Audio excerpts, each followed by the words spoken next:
Affrontons une réalité difficile que beaucoup d'entre nous ont évitée, nous avons été terrestres et tout ce qui compte. Dès notre naissance, nous sommes bombardés de trompés. Ce monde, sous l'influence de l'ennemi, nous a poussés à croire que cette vie message qui valorise le succès matériel et la réussite mondaine.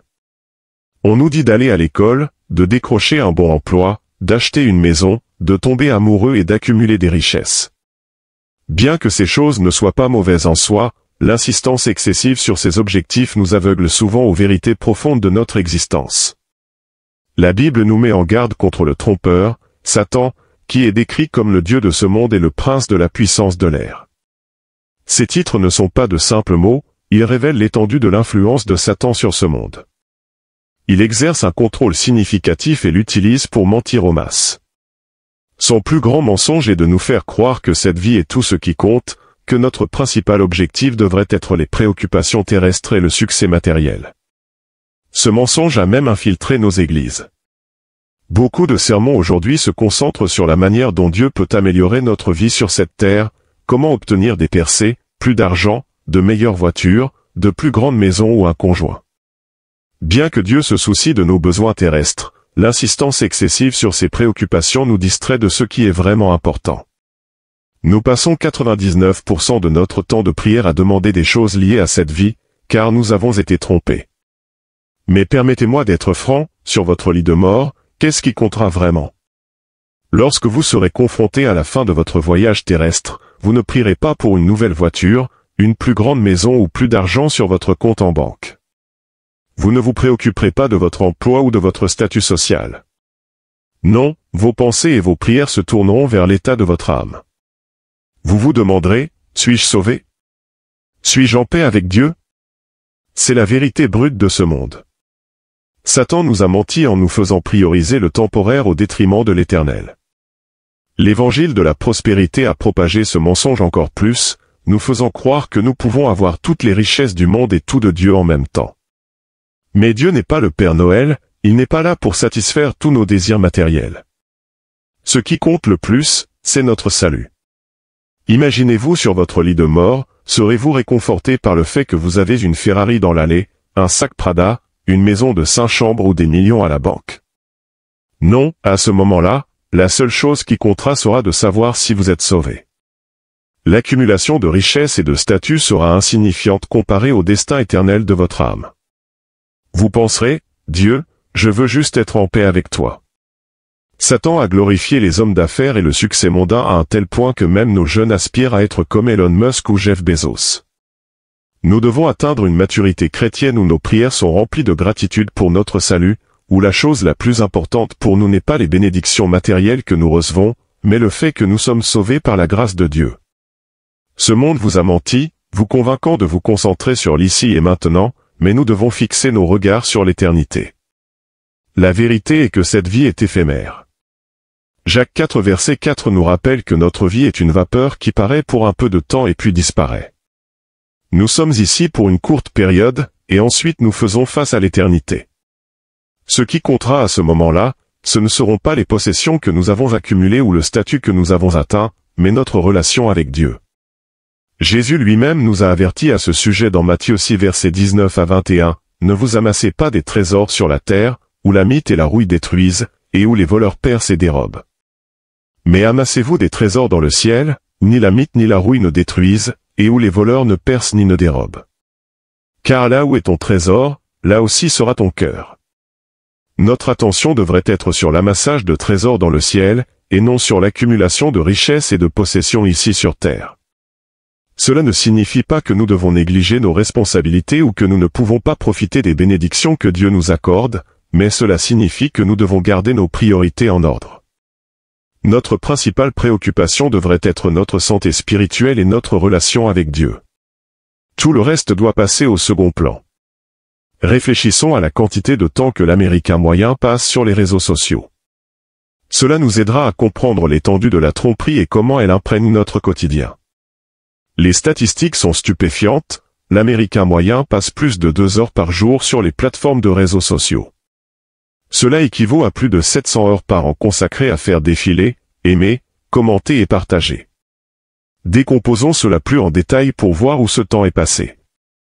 Facebook reste l'une des plateformes les plus populaires, avec sa vaste gamme de fonctionnalités et un flux interminable de mises à jour. Les utilisateurs y passent environ 30 minutes par jour, ce qui équivaut à environ 182,5 heures par an par utilisateur. Cet investissement de temps significatif tourne souvent autour de l'engagement avec du contenu qui valorise le succès matériel, les réalisations personnelles et les préoccupations mondaines. Instagram, avec son interface visuellement attrayante et l'attrait des influenceurs, capte en moyenne 29 minutes par jour de ses utilisateurs. Cela signifie qu'une personne passe environ 176 heures par an sur Instagram, absorbant des images et des vidéos qui souvent glorifient un style de vie axé sur les apparences et les possessions. WhatsApp, bien qu'étant principalement une application de messagerie, joue également un rôle dans la manière dont nous allouons notre temps. L'utilisateur moyen y consacre environ 28 minutes par jour, soit un total de 170 heures par an. Ici aussi, les conversations tournent souvent autour de nos préoccupations terrestres et de nos désirs immédiats. X, anciennement connu sous le nom de Twitter, avec ses mises à jour en temps réel et ses nouvelles instantanées, capture environ 31 minutes du jour d'un Américain, ce qui conduit à environ 189 heures par an. Cette plateforme, bien qu'utile pour rester informé, nous bombarde également d'informations et d'opinions qui maintiennent notre focus fermement sur le monde présent. Lorsque nous examinons ces chiffres, il devient clair combien de notre vie est consommée par ces plateformes. Elles sont conçues pour nous garder engagés, pour nous faire prioriser l'ici et maintenant, souvent au détriment de notre bien-être spirituel. C'est un témoignage du pouvoir du mensonge qui nous a été vendu, que cette vie et les aspects matériels de celle-ci sont ce qui compte vraiment. Imaginer rediriger ne serait-ce qu'une fraction de ce temps vers notre croissance spirituelle et notre relation avec Dieu. Quelle différence cela ferait? Frères et sœurs, reconnaissez le mensonge pour ce qu'il est et reprenez votre temps. Concentrez-vous sur ce qui compte vraiment, votre salut et votre relation avec Dieu. Satan a façonné la culture de ce monde pour être non-stop. Le monde est fait pour que des gens comme vous et moi soyons occupés, occupés, occupés. Le monde est fait pour que des gens comme vous et moi soyons de plus en plus distraits, distraits, distraits. Est-ce que cela vous arrive? J'espère que non. Êtes-vous devenu trop occupé pour Dieu? J'espère que non. Êtes-vous plus concentré sur l'ici et le maintenant et non sur l'éternité? Êtes-vous distrait par les préoccupations de ce monde? J'espère que non. Le diable a-t-il déplacé votre esprit vers les choses de cette terre et non sur les choses éternelles? J'espère que non. En tant que chrétiens, nous ne pouvons pas nous permettre de nous conformer à la culture de ce monde. La culture de ce monde est centrée sur aujourd'hui et cette vie. Satan est très habile dans l'art de la distraction, c'est peut-être l'arme la plus subtile et la plus surprenante de son arsenal, conçue pour éloigner les chrétiens de leur foi. À mesure que nous approchons de la fin des temps, les distractions deviennent de plus en plus envahissantes dans notre société, avec une multitude de diversions simples et un contenu médiatique incessant. Satan détourne habilement notre attention de Jésus vers les préoccupations éphémères et mineures de ce monde. Cette stratégie de diversion exploite nos interactions quotidiennes et les médias que nous consommons, encourageant une concentration sur le matérialisme, les désirs personnels et les problèmes contemporains qui peuvent dominer nos pensées et notre temps. Ces distractions peuvent être si engageantes et persistantes qu'elles diminuent notre conscience spirituelle et réduisent notre temps de prière, de lecture de la parole de Dieu et d'autres pratiques qui renforcent notre relation avec le Christ. Je crois fermement que vous pouvez être distrait jusqu'à l'enfer. Je sais que ce n'est pas facile à entendre pour les gens, mais qui vous a dit que vous aviez du temps? Qui vous a dit que vous aviez encore du temps sur cette terre? Répondez à la question, qui vous a dit que vous aviez du temps? S'il vous plaît, répondez à cette seule question, qui vous a dit que vous aviez du temps? Vous n'avez qu'une vie, une seule vie, et si vous n'avez qu'une seule vie, pourquoi voudriez-vous la gaspiller? Votre éternité approche, pourquoi ne vous préparez-vous pas pour elle? Peu importe la voiture que vous conduisez, la maison dans laquelle vous vivez, les vêtements que vous portez ou combien de followers vous avez sur Instagram. Dans 100 ans, quelqu'un d'autre vivra dans la maison que vous avez passé toute votre vie à acquérir. Dans 100 ans, votre voiture sera rouillée quelque part, et personne ne viendra plus visiter votre tombe. Satan le sait, et les gens pensent que Satan viendra avec des cornes rouges et emmènera les gens en enfer en les tirant par la force.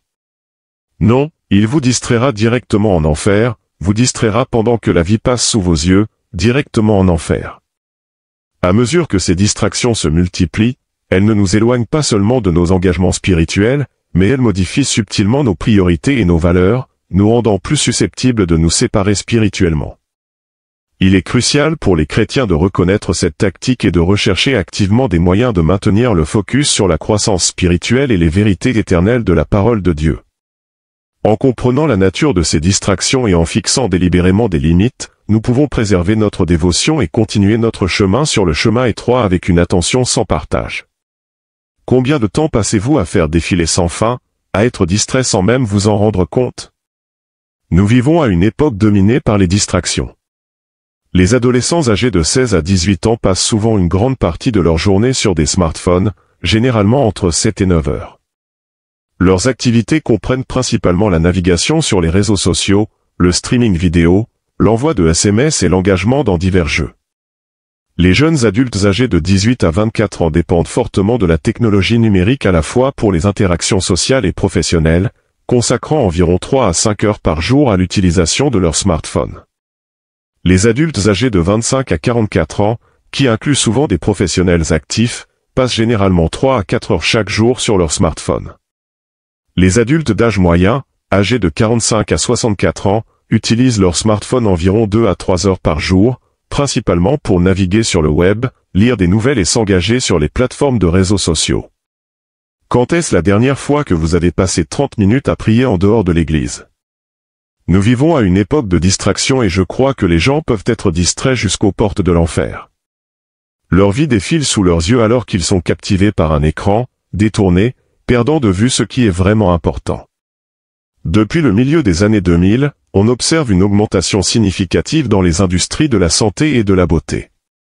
De nos jours, il semble impossible de parcourir une courte distance sans être confronté à une manifestation de cette tendance. La frénésie de la santé et du fitness, qui prône la quête de la jeunesse éternelle et de la beauté, est essentiellement une obsession de l'apparence. Cette préoccupation pour la vanité détourne notre attention de la croissance spirituelle et du développement d'une relation plus proche avec Dieu.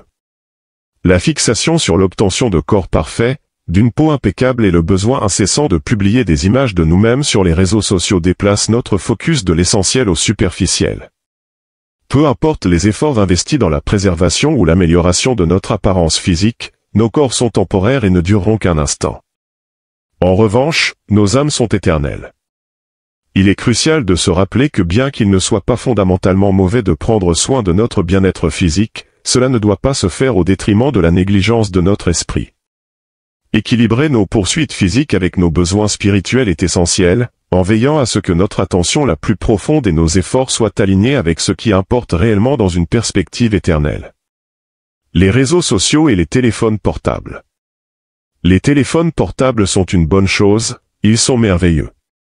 Nous pouvons communiquer avec nos proches même s'ils vivent dans un autre État ou même sur un autre continent, et c'est merveilleux. Je peux parler à tous mes petits-enfants grâce à la merveille de la technologie, et c'est merveilleux. Cependant, bien que les téléphones portables soient bons, ils peuvent aussi être une distraction. Je n'ai pas de réseaux sociaux, mais mes enfants et mes petits-enfants en ont, et ils me disent à quel point cela fait partie de la vie quotidienne. Quelle est la dernière chose que vous faites avant de dormir? Quelle est la première chose que vous faites en vous réveillant? Pour la plupart des gens, c'est de vérifier leur téléphone ou de faire défiler les réseaux sociaux. Est-il possible que ces choses soient devenues des distractions qui vous empêchent de vous tourner vers Jésus? Ce monde est plein de distractions et il y a tellement de choses qui veulent vous éloigner du Seigneur. Imaginez simplement à quel point votre relation serait différente avec le Seigneur si vous passiez 50% du temps que vous passez sur les réseaux sociaux à prier le Seigneur ou à lire la parole de Dieu aux pieds de Jésus. Comment votre vie serait-elle différente? Est-ce que votre cœur bat pour Jésus-Christ? Est-ce que votre cœur est passionné pour le Seigneur Jésus-Christ? Est-ce que vos yeux se tournent vers le Seigneur Jésus-Christ? Parce que c'est cela la vie chrétienne. La vie chrétienne commence en regardant Jésus et elle se termine en regardant Jésus, mais entre le début et la fin de la vie chrétienne, il y a des milliers de distractions qui tentent de voler notre attention et notre amour pour Christ. La personne moyenne passe 2 heures de sa journée sur les réseaux sociaux, et nous trouvons encore le temps de regarder la télévision ou nos plateformes de streaming préférées. Les distractions sont réelles. Je ne dis pas de ne jamais regarder votre émission de télévision ou de ne jamais utiliser vos plateformes de réseaux sociaux préférées. Tout ce que je veux faire, c'est vous poser une question: avez-vous perdu votre amour pour Christ? Parce que pour certains d'entre nous, nous devons arriver à la conclusion que nous ne vivons pas des vies qui montrent que Jésus-Christ est notre premier amour. Nous devons être honnêtes. C'est un message difficile à entendre, mais c'est pour votre bien.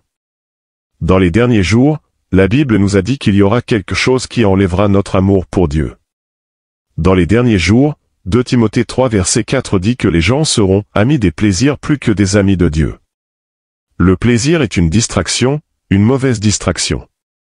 Il y a un plaisir dans la fornication, il y a un plaisir dans l'adultère, il y a un plaisir dans l'immoralité sexuelle, il y a un plaisir dans le fait de semer la discorde, il y a un plaisir dans la vengeance, il y a un vrai plaisir dans la drogue, il y a un vrai plaisir dans l'alcool, il y a un plaisir dans les péchés de ce monde, mais permettez-moi de vous lire un verset, 1 Timothée 5 verset 6, « Mais celle qui vit dans les plaisirs est morte, quoique vivante. » Le plaisir du péché ne dure jamais, le plaisir du péché trompe parce qu'il ne dure jamais.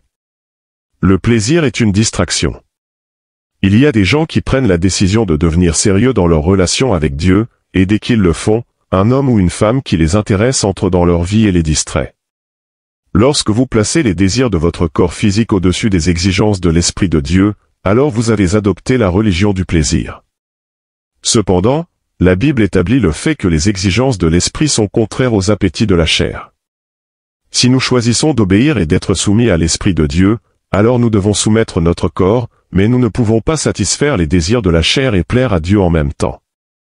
Lorsque nous donnons une plus grande considération à notre chair et à ses désirs non réprimés, nous pratiquons la religion du plaisir, car le seul langage que notre chair comprend et avec lequel elle fonctionne le mieux n'est rien d'autre que le plaisir.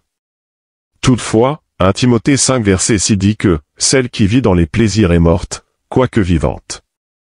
Le mot « plaisir », selon ce passage, est interprété comme un luxe excessif, être voluptueux ou en manque. Avant que Paul ne mentionne cela à Timothée, il parlait de la manière dont les vraies veuves devraient mener une vie de consécration totale à Dieu. Par la suite, il a déclaré que toute femme qui se livre à la perversion sexuelle est morte, bien qu'elle soit vivante. Cela n'exonère en aucun cas les hommes. Tout homme qui se livre également à la luxure et à la religion du plaisir est mort, bien qu'il soit vivant.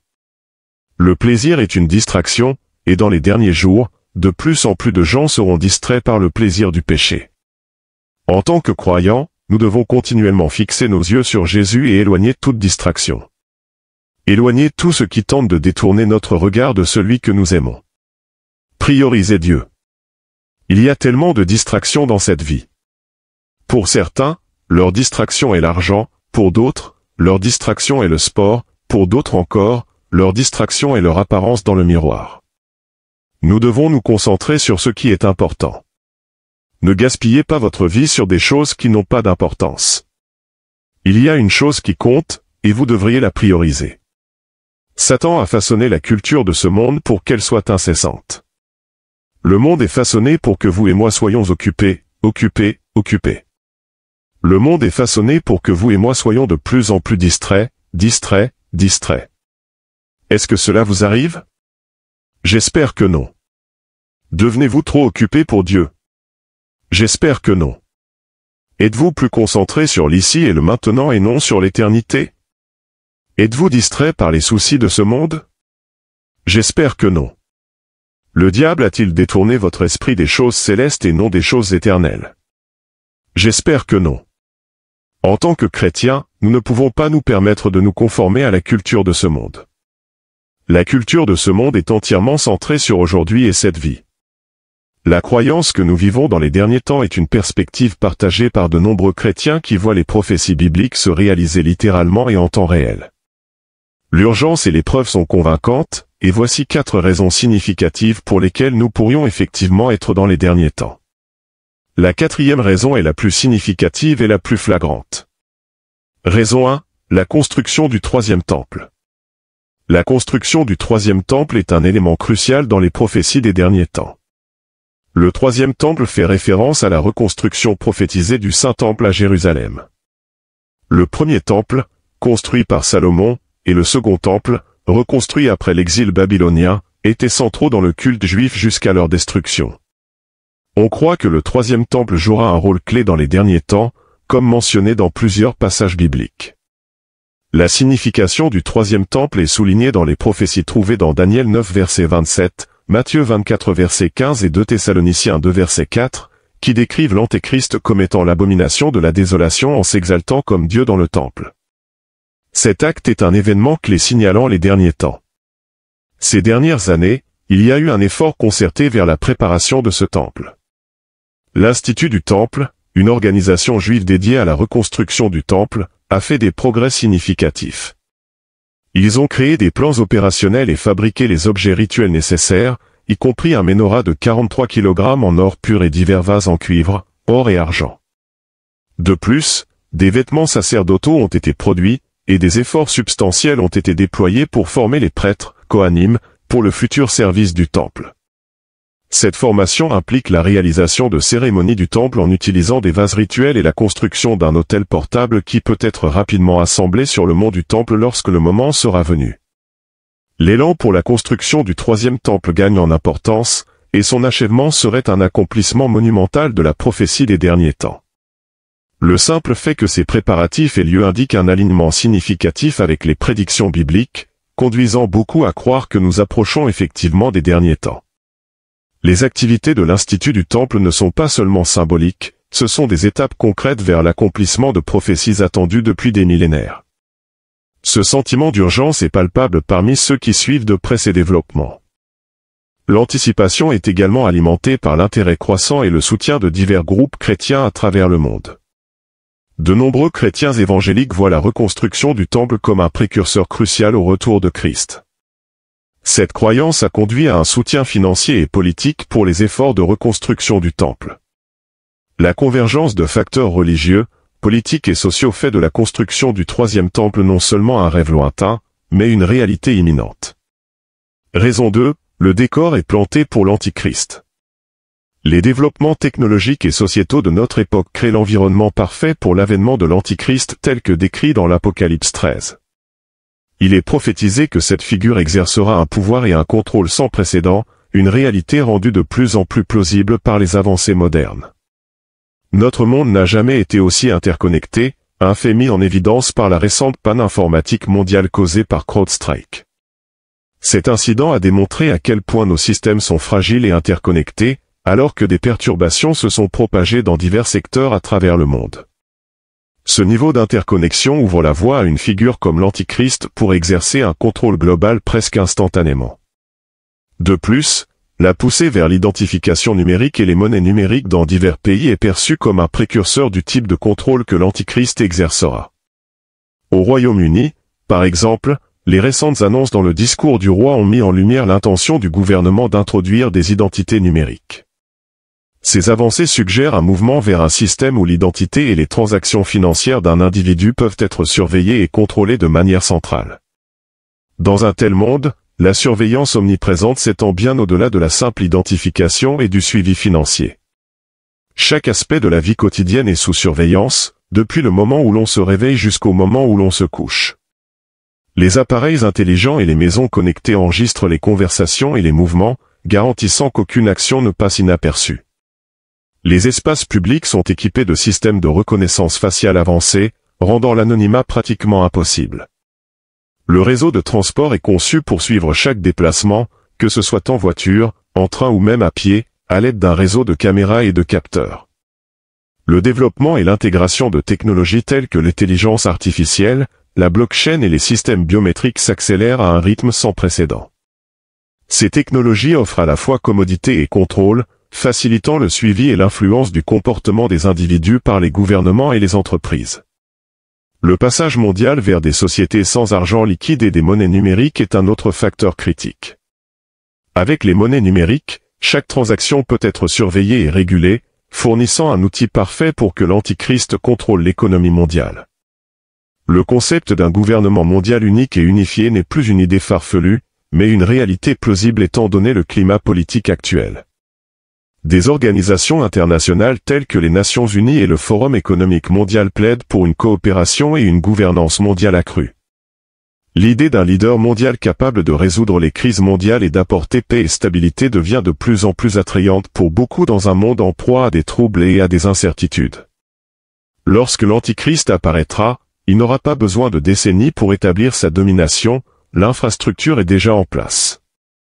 L'ère numérique, avec son accent sur la surveillance et le contrôle des données, fournit le cadre parfait pour l'accomplissement de ces avertissements prophétiques. Cette immédiateté et cette préparation du système mondial sont pour beaucoup un indicateur clair que nous vivons dans les derniers temps, alors que les conditions décrites dans la Bible pour l'avènement de l'Antichrist se réalisent sous nos yeux. La récente pandémie a également montré à quelle vitesse la gouvernance mondiale peut se mettre en place. La mise en œuvre rapide des confinements et des restrictions de voyage a démontré comment les gouvernements peuvent exercer un contrôle étendu sur leur population. La volonté des gens de se conformer à ces mesures, souvent au nom de la sécurité et de la sûreté, illustre comment un scénario similaire pourrait se dérouler sous le règne de l'Antichrist. L'infrastructure pour la surveillance et le contrôle de masse, telles que les applications de traçage de contacts et les passeports de santé numériques, a été mise en place, préparant le terrain pour la montée en puissance de l'Antichrist. Raison 3, le mal est désormais considéré comme bien et la question du programme prévisionnel. Le changement des valeurs sociétales et le rôle des médias dans cette transformation sont un autre indicateur fort des temps de la fin. Traditionnellement, ce qui était considéré comme mal est désormais souvent présenté comme bien. Malheur à ceux qui appellent le mal bien, et le bien mal, qui changent les ténèbres en lumière, et la lumière en ténèbres, qui changent l'amertume en douceur, et la douceur en amertume. Un exemple frappant est la série Harry Potter où le héros est un sorcier. Historiquement, la sorcellerie et la magie étaient condamnées comme étant mauvaises et rejetées. Cependant, l'introduction de Harry Potter a normalisé ces pratiques pour une génération d'enfants qui ont commencé à jeter des sorts et à faire semblant de voler sur des balais. De même, des émissions comme Buffy contre les vampires et Twilight dépeignent les vampires, traditionnellement vus comme maléfiques, comme des héros. La série télévisée Lucifer va encore plus loin en présentant le diable lui-même comme un personnage sympathique. Cette inversion des valeurs morales s'étend au-delà du divertissement, elle est une tendance omniprésente où les vertus traditionnelles sont ridiculisées et les vices sont glorifiés. Par exemple, les relations sexuelles avant le mariage, autrefois désapprouvées, sont maintenant monnaie courante, contribuant à l'augmentation de l'immoralité sexuelle. Ce changement est évident dans l'augmentation des taux de divorce et la prévalence de l'adultère, illustré par des sites comme Ashley Madison, conçus pour faciliter l'infidélité. Nous vivons à une époque où le péché est pratiqué accessible en un clic ou un glissement de doigts. Les médias jouent un rôle significatif dans cette transformation, en façonnant les perceptions et les attitudes envers ce qui est considéré comme juste et faux. La normalisation des comportements et des modes de vie autrefois jugés immoraux est évidente à travers diverses plateformes médiatiques.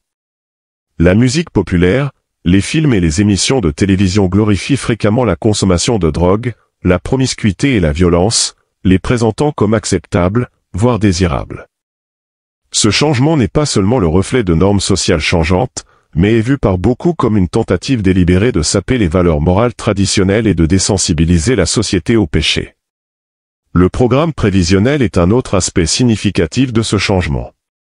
Cette théorie postule que les médias de masse sont utilisés pour préparer le public à des événements futurs. Bien que controversé, il existe des exemples convaincants qui donnent du crédit à cette théorie. Par exemple, le film Netflix Leave the World Behind, produit par Barack et Michelle Obama, présente un scénario étrangement similaire aux événements du monde réel. Le film met en scène une mystérieuse panne de courant conduisant à l'effondrement de la société, reflétant le chaos observé lors de la récente panne informatique mondiale causée par un dysfonctionnement de mise à jour logiciel. Cela a conduit beaucoup à se demander si ces représentations médiatiques ne sont que du divertissement ou une forme subtile de conditionnement du public pour des événements futurs. Le programme prévisionnel sert donc d'outil pour normaliser l'extraordinaire. Il rend l'impensable plausible, voire inévitable. En familiarisant le public avec ces scénarios, il réduit la résistance lorsque ces événements se produisent dans la vie réelle, conduisant beaucoup à croire que nous sommes subtilement préparés à l'accomplissement des prophéties de la fin des temps. De plus, la montée des thèmes dystopiques dans la culture populaire, tels que ceux présents dans Hunger Games, Black Mirror et Westworld, dépeignent souvent des régimes autoritaires et l'effondrement de la société. Ces récits, bien que fictifs, façonne la perception du public et crée un sentiment d'inévitabilité concernant de tels scénarios. Cela peut à son tour rendre les gens plus enclins à accepter un contrôle gouvernemental accru et une surveillance, les voyant comme des mesures nécessaires pour prévenir le chaos. Dans 2 Thessaloniciens 2 verset 3, l'apôtre Paul écrit « Que personne ne vous séduise d'aucune manière, car il faut que l'apostasie soit arrivée auparavant, et qu'on ait vu paraître l'homme du péché, le fils de la perdition. » L'expression « apostasie » traduit du mot grec ancien apostasia, qui suggère une rébellion ou un départ. Ce terme a suscité de nombreux débats parmi les érudits de la Bible. Certains l'interprètent comme une grande apostasie parmi ceux qui suivaient autrefois Dieu, tandis que d'autres y voient une rébellion mondiale générale contre l'autorité divine. Je crois personnellement que Paul avait peut-être ces 2 perspectives à l'esprit. Nous assistons aujourd'hui à ces 2 phénomènes dans notre monde. Nous assistons à un déclin sans précédent de l'adhésion chrétienne et des valeurs morales chrétiennes. Les statistiques révèlent une tendance inquiétante, la fréquentation des églises chute, en particulier parmi les jeunes générations. Un récent sondage Gallup indique qu'aux États-Unis, l'appartenance à une église est tombée en dessous de 50% pour la première fois en 8 décennies. Selon une recherche de Pew, seulement environ 45% des adultes aux États-Unis disent qu'ils assistent à des services religieux quelques fois par an ou plus souvent, tandis qu'un frappant 30% rapportent qu'ils ne vont jamais à l'église. Ce déclin de l'observance religieuse est un signe clair de la grande apostasie prédite par Paul. Notre société, autrefois enracinée dans les valeurs judéo-chrétiennes, est de plus en plus laïque. Regardez notre nation, nous prions autrefois dans les écoles, mais cette pratique a été abandonnée. Les manifestations publiques de foi sont souvent accueillies avec hostilité ou indifférence. Ce désengagement spirituel n'est pas simplement un changement culturel, mais un indicateur prophétique significatif. Notre nation a rejeté la Bible, le livre même qui nous avertit de l'Antichrist et de la marque de la bête. De plus en plus de gens rejettent la Bible comme étant hors de propos ou dépassée, les laissant mal informés et non préparés face à la tromperie spirituelle à venir. À mesure que la nation s'éloigne des vérités bibliques, elle devient de plus en plus vulnérable aux mensonges de l'Antichrist. Sans la guidance morale et spirituelle des Écritures, les gens sont plus susceptibles d'être trompés par de faux enseignements et par l'attrait d'un leader charismatique qui promet la paix et la prospérité. La Bible donne des avertissements clairs sur les tactiques de l'Antichrist et sur la marque de la bête, mais ces avertissements sont ignorés ou ridiculisés par une société qui ne valorise plus ou ne comprend plus les prophéties bibliques. Cette ignorance spirituelle prépare le terrain pour une tromperie généralisée. Lorsque l'Antichrist apparaîtra, offrant des solutions aux problèmes du monde, beaucoup seront facilement influencés parce qu'ils manquent du discernement qui vient de la connaissance de la parole de Dieu. La dégradation morale et le rejet des principes bibliques dans notre nation créent un terreau fertile pour que les mensonges de l'Antichrist prennent racine. À mesure que les gens cherchent des réponses et du sens dans un monde chaotique, ils se tourneront vers quiconque offre de l'espoir, même si cela les éloigne davantage de la vérité. L'urgence de revenir aux principes bibliques ne peut être sous-estimée. En tant que croyants, nous devons rester fermes dans notre foi, répandre l'Évangile et éduquer les autres sur les avertissements prophétiques de la Bible.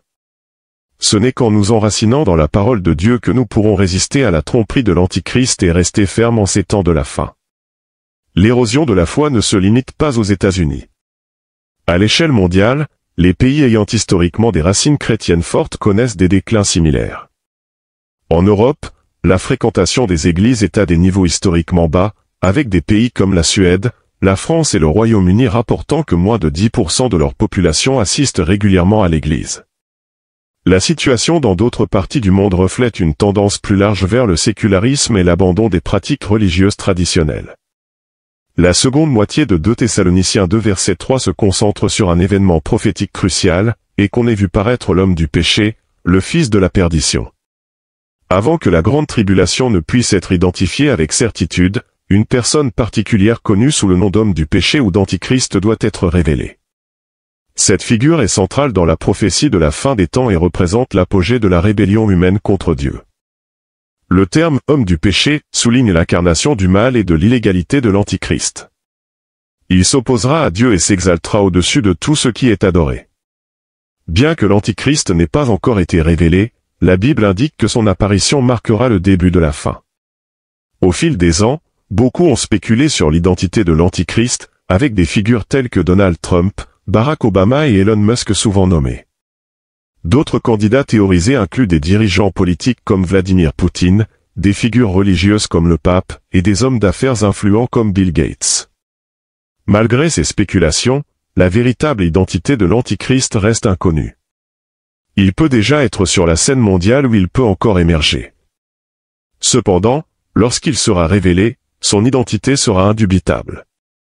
La Bible fournit des signes clairs de son avènement. Il accomplira des signes et des prodiges, trompera beaucoup et établira un règne mondial de terreur et d'oppression.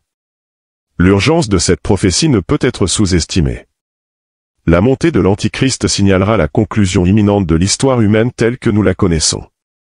Sa révélation inaugurera une période de tribulation sans précédent, décrite dans le livre de l'Apocalypse comme un temps de grande détresse et de souffrance. Ceux qui ne seront pas préparés à ce moment seront pris au dépourvu, affrontant de plein fouet la tyrannie de l'Antichrist. Le monde moderne, avec ses avancées technologiques et sa centralisation croissante du pouvoir, offre l'environnement parfait pour la montée de l'Antichrist. Les identités numériques, les systèmes de surveillance et l'interconnexion mondiale rendent possible pour un individu de contrôler la planète entière. La poussée vers des monnaies numériques et des sociétés sans argent liquide s'aligne avec la prophétie biblique d'un système où personne ne pourra acheter ou vendre sans la marque de la bête. Les gouvernements du monde entier ont mis en œuvre des confinements, des restrictions de voyage et des mandats sanitaires, souvent avec peu de résistance de la part du public. Cette conformité établit un précédent pour la rapidité et l'efficacité avec lesquelles l'Antichrist pourrait établir son règne. L'infrastructure pour la surveillance et le contrôle de masse est déjà en place, prête à être exploitée par une figure d'une méchanceté sans précédent. La Bible nous avertit d'être vigilants et discernants en ces temps. En tant que croyants, nous devons rester fermes dans notre foi, reconnaître les signes des temps et nous préparer aux défis à venir. L'apparition de l'Antichrist sera un moment déterminant dans l'histoire, séparant ceux qui sont fidèles à Dieu de ceux qui sont trompés par le monde.